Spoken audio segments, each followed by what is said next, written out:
So what we're going to be talking about today is we're going to be talking about government bonds and government debt, especially in US, Europe, UK, Canada, but we're going to focus on US debt and why is it so essential that we keep an eye on a US debt as to where overall the economy is going and what's going to happen to interest rates, inflation, and of course bond prices, and most essentially where are stock markets going.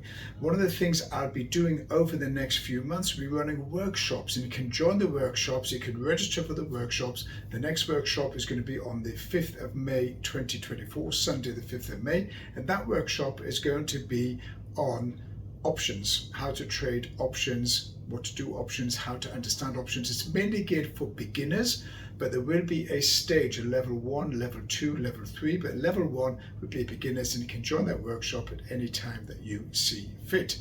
Okay, so let's talk about government debt. Why is government debt so essential and how do you control it? So government debt is essentially the government laying out money in order to finance the hospitals, welfare, old age homes, roads, army, infrastructure, the full shebang. So government debt is essential for the country to work normally. And looking at Western governments, we're looking at the US and Canada, Australia, Japan, Europe, UK, then what you're going to see is that government debt is actually rising. Now, it's not necessarily rising because they're spending more money on the infrastructure. What they're doing is a lot of the government debt is spending on, at the moment, in this new phenomenon called illegal immigration. Now, I have spoken about this overall in some of the previous workshops, but we'll just touch on that.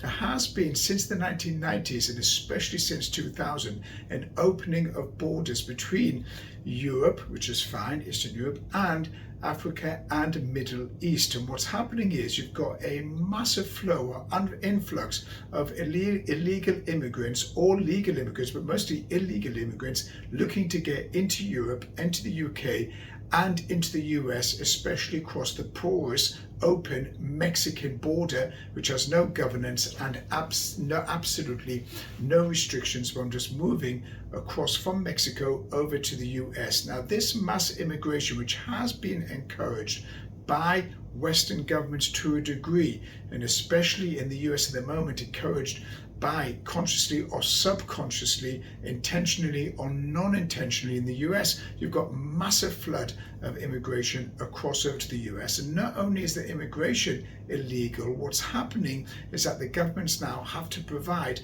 for those individuals. So what are they doing? They're providing them shelter, housing, clothing, social security benefits, and even in certain cases in the US, to a degree, not necessarily voting rights, but by them inflating the local state, then the representatives that represent that state will be increased or elevated. Why? Because it goes by the number of local population within the state. But that's to do with illegal immigration. So illegal immigration has cost governments huge amounts of money. It's a big strain, especially on things like health services. So in the UK, you can see the NHS, for example, is breaking under the load of huge amounts of illegal immigration and catering for their welfare and their healthcare. So governments have to issue a lot of debt. And what is that debt issued in? It's issued in the form of bonds. Okay, so the government issues a bond, and they're issued for, let's say, for example, 500 million US dollars. So 500 million US dollars, the US government decides to issue a bond. So they go and they take that bond and they sell it, or they go to their providers, which are the banks. So the banks buy the 500 million, and now the banks have 500 million of bonds, of which the US will pay them a percentage in interest rate, which is called the yield. Okay, so the governments then issue debt. That's called issuing debt, because the governments, the US, UK, Europe, they have to repay that debt at some stage. What it is that they've taken money, they've borrowed money from the banks or the public on the promise that they're going to pay every year or every 6 months a interest rate called a yield, and that money the government takes and it uses it to create a stronger infrastructure. It might spend on the army, it might spend on wars, might spend on hospitals. Doesn't matter where they spend it, but they may spend it. So the government debt is rising. So governments now are rising in debt. So governments now have more debt than ever before.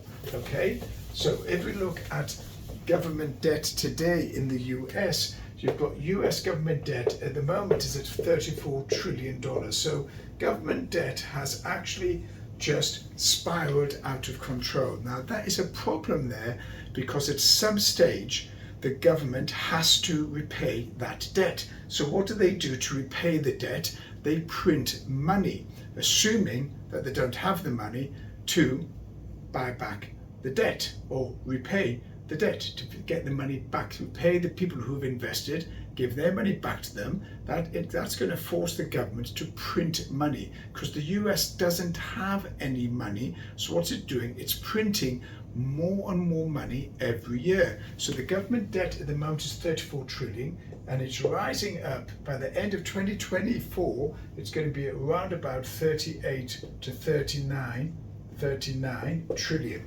Okay, so government debt in the US is rising so fast that it's out of control. Now, one of the real motivations or intentions as far as Washington concerned and government debt is to have inflation. If they have rising inflation or solid inflation at a high level, it means that debt is becoming lower dollar value.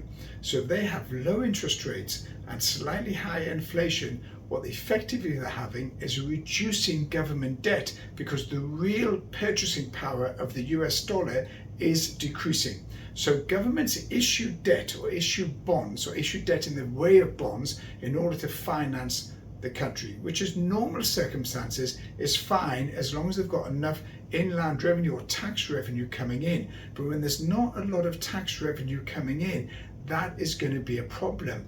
And what happens is, as far as the US is concerned, they haven't got enough money to pay the interest on that debt, so they're back to printing money. The more money you print, the rise up in inflation, and the more that they're going to have money in circulation, therefore the money becomes less valuable. And that's what's happened essentially over since COVID and pre-COVID, going back to the banking crisis. Governments have been increasing government debt, but more so in the last 2 years since Corona, COVID, the China flu, the pandemic, whatever you want to call it. Since that, illegal immigration has forced countries which are either woke, liberal, progressive, or whatever they are, to house all of these illegal immigrants, and therefore they have to issue more and more debt to get these people that are illegal immigrants housed. Remember, at one time, borders were closed all around the world. There was border restrictions or border controls, but those border controls now have been done away with, and that's allowed for the free flow of population from one country to another, from one jurisdiction to another. So government debt will continue rising.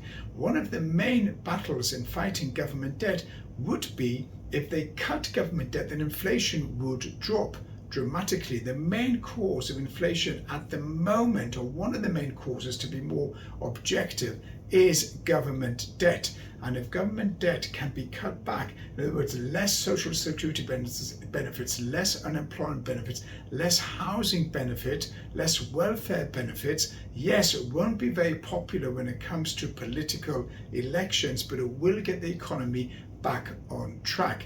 If you haven't got control of government debt, they're going to have rising inflation. I'll be running a workshop on government debt, or one of the workshops I'll be running will be on government debt going forward and how to play it out. So where does that leave equity markets? Where does that leave stock markets? So if we were to wipe this board here, so stock markets love cheap money. So as far as stock markets are concerned, if we say the Dow, we take the Dow, we take the NASDAQ.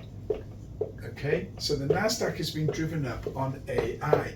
That's the main driver of the NASDAQ over the last 6 months, over the last 8 months. But the markets now, as the US gets government debt and the dollar becomes devalued, what you could have potentially is a default. Unlikely, because the US will just print more money to pay the government debt. However, equity markets now here are fully valued at this level. So in other words, for equity markets to move up even further, interest rates would have to come down, or corporate earnings would have to shoot up dramatically. And the chance of corporate earnings shooting up dramatically is pretty remote. And therefore I'm expecting that equity markets or stock markets will fall over the next 12 months. I'm expecting a crash of between 35 to 40% in stock markets. Why is that? Because you've got rising government debt, rising inflation, and what you're going to have is interest rates are going to be rock solid at a certain level, and that will prevent the market moving higher. The market will move lower. Again, I've got a workshop on options, which is a great asset to trade as far as financial markets are concerned. You can join it. It's on 5th of May. All you have to do is send me a DM. Be more than happy to get you registered.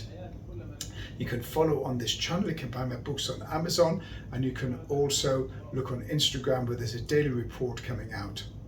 Have a great day. Catch you later.